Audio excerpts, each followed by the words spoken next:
The mountain was a tomb, sealed by a relentless blizzard that shrieked and hammered against the Cascara research station. Dr. Alastair Finch, a man built of sharp intellect and colder solitude, moved through its sterile silence, the only warmth in the entire structure emanating from his meticulously maintained equipment. 58 years had chiseled his face into a landscape of quiet endurance, each line a testament to a life lived strictly by scientific principle, a rigid code. He had calcified his heart into the unyielding rock of scientific detachment. He brought the tiny, inert bundle inside, the furious wind instantly silenced by the heavy lab door. The Lynx kit, no larger than his gloved hand, was a ghost of fur and bone, its breath a whisper against the roaring storm outside. He moved with practiced, urgent efficiency. Every action was precise, devoid of sentiment. He prepared a small, insulated box, meticulously lined it with heated pads and soft, sterile gauze. This was a specimen, a research subject teetering on the precipice of oblivion, and his duty was to observe, to record, and, if possible, to preserve. The first 72 hours were a grim, clinical battle. He administered a specialized formula with a fine-tipped syringe, drop by agonizing drop, watching for any sign of rejection, any flicker of life in the clouded eyes. He monitored its minuscule temperature, its shallow respiration, its faint, erratic heartbeat. Each data point was logged, each adjustment calculated. There was no room for error, no space for the kind of emotional investment that had once cost him everything. He recalled the sharp, piercing pain of a different loss, a human one, a vulnerability he had sworn he would never permit himself again. That memory, cold and clear as mountain ice, reinforced the walls he had built around his heart, making the boundary between observer and participant an absolute, uncrossable chasm. Then, a shift. A faint tremor ran through the tiny body. A reflex. Later, a microscopic twitch of an ear. And finally, on the edge of the third day, a sound so delicate it was almost missed amidst the hum of the lab equipment, a soft, reedy purr, vibrating barely beneath his ear as he checked its vitals. A tiny paw, no bigger than a thimble, flexed against the gauze, a desperate, inherent kneading. These were not scientific data points.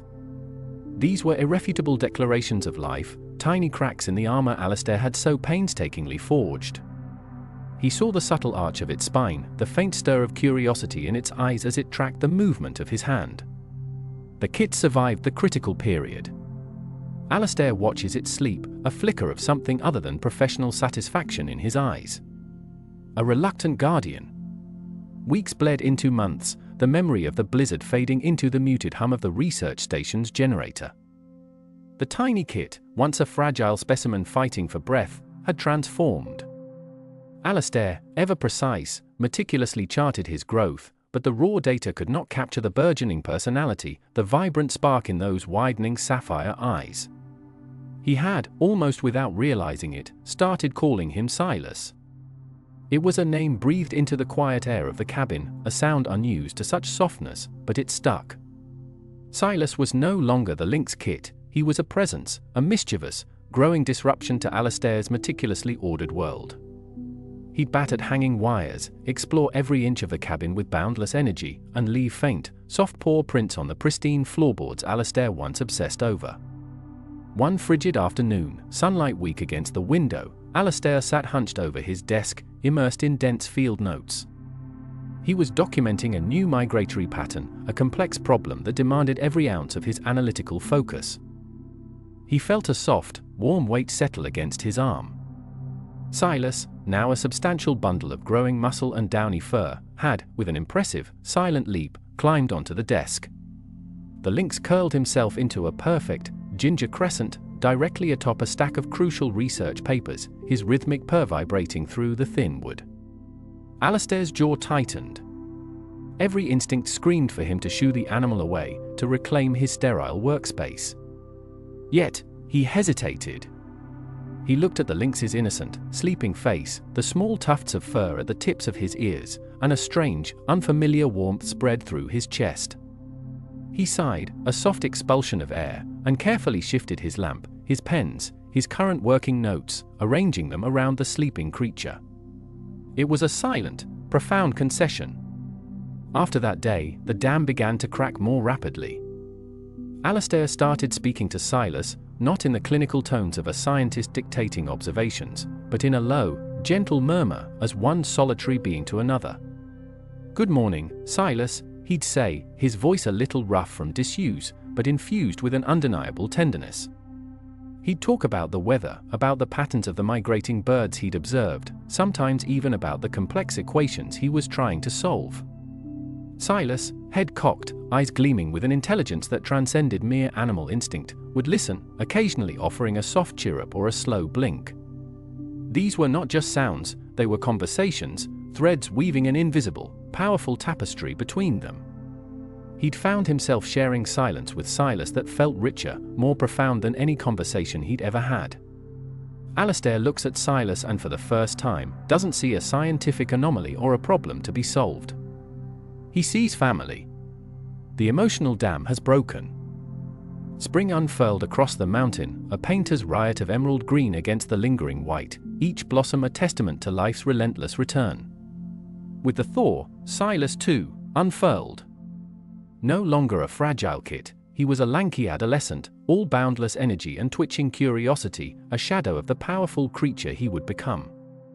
Their days settled into a quiet, clandestine rhythm, a secret world carved out of Alastair's meticulously ordered life. Morning sunlight would find Silas curled on Alastair's worn armchair, a furry, breathing counterpoint to the hum of research equipment. Play often erupted without warning, a sudden pounce on an unsuspecting boot, a playful swat at a dangling pen, followed by Alastair's soft, unaccustomed laughter. Meals were a shared ritual, Alastair carefully portioning out prepared meat, Silas devouring it with the focused intensity of a born predator, then nudging Alastair's hand for a moment of quiet connection. Their companionship filled the cabin with a warmth Alastair hadn't known since before his tragedy, a fragile, exquisite joy that defied logic and law. During his bi-weekly radio check-ins, Alastair found the lies a lead weight in his throat. "All quiet up here, Eva," he'd murmur, picturing Dr. Rostova's pragmatic face, the words tasting like ash. The remote cabin, once his sanctuary from human contact, was now merely a hiding place for their secret, a shield he constantly feared would shatter. Each crackle of static, each pause in Eva's voice, sent a jolt of anxiety through him. He was living a double life, held together by the thin thread of his deception, filled with quiet joy but constant, low-level anxiety. That fear, once a dull hum, now thrummed like a taut wire as winter returned, bringing with it a profound, undeniable change in Silas. He was no longer the lanky adolescent of spring, but a magnificent young adult lynx, a creature of formidable grace and power. His amber eyes held the depths of ancient forests, his heavy paws capable of silent, crushing force. The cabin, once a haven, now felt impossibly small, its walls straining under the contained wildness. Silas would stretch, a ripple of muscle and sinew, and a wooden beam would bear new, deep scratch marks, a testament to instincts that could no longer be ignored. He hunted Alastair's shadow, pounced on fallen snow from the window ledge, his purr a deep rumble that vibrated through the floorboards, a wild song that Alastair knew could not be sung in secret much longer. The message arrived on a Tuesday, cutting through the usual static of the radio check-in like a shard of ice. Dr. Eva Rostova, Alastair's supervisor, her voice as clipped and efficient as ever, announced her surprise annual inspection. "Just a routine visit, Alastair. Expect me by the end of the week, weather permitting." The words, innocent on the surface, were a death knell. It wasn't a question of asterisk if asterisk he would be discovered, but asterisk when star. The flimsy shield of his deception, already riddled with cracks, was about to shatter completely. Alastair stared out the window, the world a canvas of pristine, unforgiving white. He looked back at Silas, who was calmly watching a snowflake trace patterns on the glass, utterly unaware of the storm brewing around him. Alastair was paralyzed, trapped between two impossible choices. Betray Silas, the creature he had saved, the one who had saved him, by surrendering him to the system he had defied? Or destroy his own life, his career, his very identity, by trying to keep the wildness that could no longer be contained? The weight of his love was a crushing burden. He had crossed a line, and now the consequences had arrived, sharp and unavoidable. The distant, faint whine of an engine. It grew, slowly, inexorably, cutting through the silence of the snow-laden peaks. The crunch of tracks on frozen snow, closer now. The snowcat. Eva has arrived. Alastair stands at the window, a hand resting on Silas's fur, waiting for his world to end. The door creaked open, sending a gust of icy air swirling through the cabin. Dr. Eva Rostova stood silhouetted against the blinding white, snow clinging to her parka, her face grim with purpose. Her gaze swept the room, taking in the controlled chaos that had become Alastair's life. It wasn't loud. There was no growl, no frantic scampering. The discovery was silent. Her eyes, sharp and practiced, first landed on the two gleaming stainless steel bowls near the wood stove, one still holding a few gnawed bones, clearly not from Alastair's own dinner. Then, her attention snagged on the deep, oversized gouges scarring a robust wooden beam by the window, too high, too wide to be anything but. Eva followed the path of those scratches, her head slowly turning. And there, stretched out on a worn armchair, basking in the diffused light from the window, was Silas. He was magnificent, his winter coat thick and mottled, his tufted ears twitching, golden eyes fixed on Eva with a calm, dignified curiosity, entirely devoid of fear. Alastair stood beside the armchair, his hand still resting on Silas's powerful flank, a silent sentinel. His usual posture, once rigid and unyielding, was softened, almost protective. He didn't move. He didn't speak. He simply met Eva's incredulous gaze, his own eyes reflecting a quiet resignation, a vulnerable honesty that had been absent from him for years. Eva's breath caught, a small puff of white in the cold air. Alastair. The name was a whisper, a question, an accusation, and an astonished recognition, all at once. It was all she could manage. He offered no excuses, no elaborate defense. Only the bare, brutal truth that had consumed his world. He would have died. The words hung in the quiet, the storm still raging outside, a counterpoint to the profound stillness within. Eva, a scientist to her core, a woman whose life was built on empirical data and strict protocols, felt something shift deep within her. She watched Alastair's hand on Silas's fur, saw the way the lynx's head subtly tilted towards Alastair's touch. She observed the unspoken language between them, the trust that permeated the small cabin.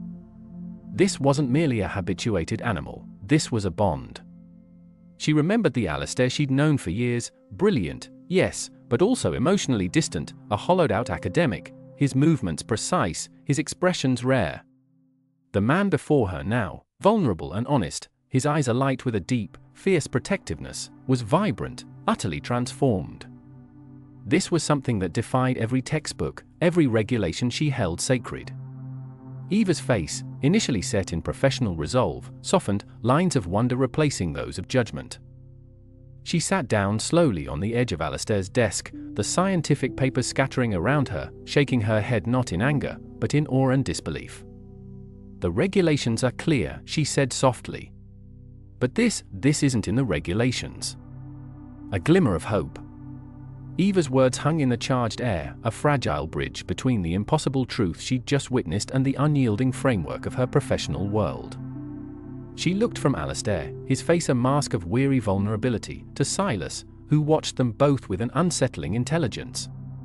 A long moment passed, punctuated only by the soft click of Silas's claws on the floorboards as he stretched. "He can't stay, Alastair. You know that. It's not just the regulations, it's his safety, your career, everything we stand for." Her voice was gentle, devoid of judgment, saturated instead with a quiet recognition of the inevitable. And he's too habituated now. Too reliant. Releasing him. That would be a death sentence, a slower, crueler one than the blizzard offered him. The implications of her words settled heavily, like the persistent snow outside, covering every other option in a blanket of impossibility. "But there is another way," she continued, her gaze firm yet compassionate, offering a thread of hope that felt tenuous but real. "I have a contact, Dr. Ben Carter, at the Kootenay Wildlife Sanctuary. It's not a zoo, Alastair. It's a highly respected facility with vast, forested enclosures, hundreds of acres, designed for animals like Silas, those who can't survive independently in the wild but deserve a life that honors their nature, their inherent wildness, as much as possible. It was a difficult compromise, a third option carved out of the rigid stone of their circumstances, a solution that aimed to respect both the law and the life. Alastair's heart sank, a cold weight settling in his chest, despite the logical grace of Eva's proposal. On paper, it was the perfect, pragmatic solution. A compromise that saved Silas's life and, perhaps, Alastair's. The journey was a quiet ordeal, each mile a physical representation of the growing distance between what had been and what must be. Alastair rode in the back of the transport vehicle, a custom-built enclosure securing Silas, who was calmer than he had any right to be. Alastair's hand rested on the cool metal grate, his fingers tracing the outline of the Lynx's powerful shoulder as the snowcat rumbled its way through the mountains. He spoke to Silas in low, murmured tones, a constant, reassuring presence amidst the unfamiliar vibrations and sounds. He promised the Lynx space, safety, a life closer to the wildness he could no longer provide within the confines of his cabin. The barren winter landscape outside mirrored the emptiness that had begun to settle in Alastair's chest, a melancholic ache where Silas's vibrant presence had once resided. Upon arrival at the sprawling High Peaks Wildlife Sanctuary, Alastair didn't simply hand Silas over. He stayed. For weeks, he became a fixture, an unpaid, meticulous assistant, dedicating every waking hour to helping Silas acclimate. He worked alongside the patient staff, learning the intricacies of the vast, forested enclosure, sometimes covering miles on foot to observe Silas from a distance, or sitting for hours on a frigid rock, letting the Lynx's cautious curiosity draw him closer.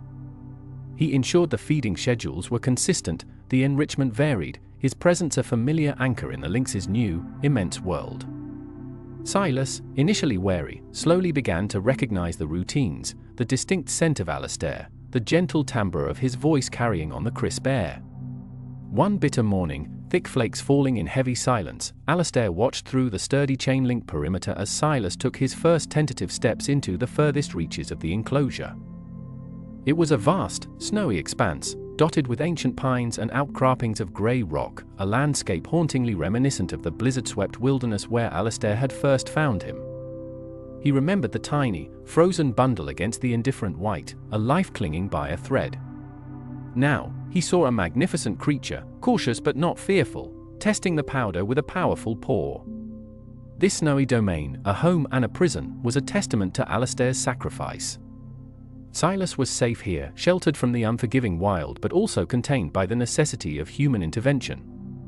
The cycle had turned, the wildness he had saved had been given a new, albeit defined, space to thrive.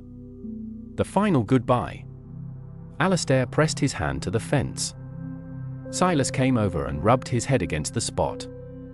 There's no dramatic cry, just a quiet, profound moment of acknowledgement before Silas turns and walks into the woods. A year passed. The snow returned to the mountains, blanketing the sanctuary in a fresh, pristine white, but the landscape Alastair Finch now inhabited, both inside and out, was profoundly different. He was no longer a ghost in his own life, but a vibrant presence, a passionate consultant for the very sanctuary that housed Silas. He worked alongside Eva Rostova, their once strained professional relationship now forged into a bond of mutual respect and shared purpose. The isolation that had defined him was gone, replaced by a deep, quiet gratitude, a sense of belonging he hadn't known since before his tragedy. He was reconnected to the pulse of his work, to the wild, and most importantly, to himself. His regular visits to Silas's vast enclosure were a grounding ritual, a pilgrimage he made regardless of the weather. Today, the biting wind was softened by the warmth in his heart. Alastair approached the stout wire fence, his breath pluming in the crisp air. Silas, now a truly magnificent lynx, emerged from the dense firs, a powerful, confident cat, his golden eyes meeting Alastair's with an unmistakable familiarity. He was fully at home in his domain, his long tufted ears alert, his powerful frame moving with a fluid grace that spoke of untamed strength, yet he paused, rubbing against the fence near Alastair's outstretched hand, a silent acknowledgement. This was a relationship built on sacrifice and deep understanding. Alastair had loved enough to let go, and Silas had found his true place. Then, a subtle movement near a rocky outcrop, half hidden by a snowdrift. A flash of tawny fur, smaller, more delicate than Silas. A rescued female lynx, brought to the sanctuary months ago, had been slowly introduced to Silas's territory. Alastair watched, a hopeful tremor running through him. Silas turned, nudging the female gently with his head. And then, from the den's shadowed opening, two tiny, impossibly small bundles of spotted fur tumbled out, tentative and curious, like miniature echoes of their powerful parents. Two lynx kits. Alastair's breath hitched, a gasp lost in the wind. Tears, cold on his weathered cheeks, began to freeze. The lynx he had pulled from the jaws of a blizzard, the creature who had dragged him from his own loneliness and despair, now had a family of his own. A new generation, a wild future, made possible by an impossible choice. Alastair and Eva watched the new family together. "You didn't just break the rules, Alastair," she says. "You created a miracle." The soft snow continued to fall, a gentle curtain descending over the impossible tableau. Eva's words echoed in the crisp air, a benediction. "You didn't just break the rules, Alastair. You created a miracle." And he had. Not with grand gestures, but with quiet, stubborn love. In the months that followed, that miracle blossomed. Alastair's old research station, once a fortress against human connection, became a hub of quiet activity. He still conducted his research, but now there was a warmth to the place, a subtle hum of shared purpose. Eva became a frequent visitor, their professional relationship deepening into a rare, comfortable friendship forged in the crucible of their shared secret. He saw Silas thrive, not just surviving, but flourishing in the vast, wild sanctuary.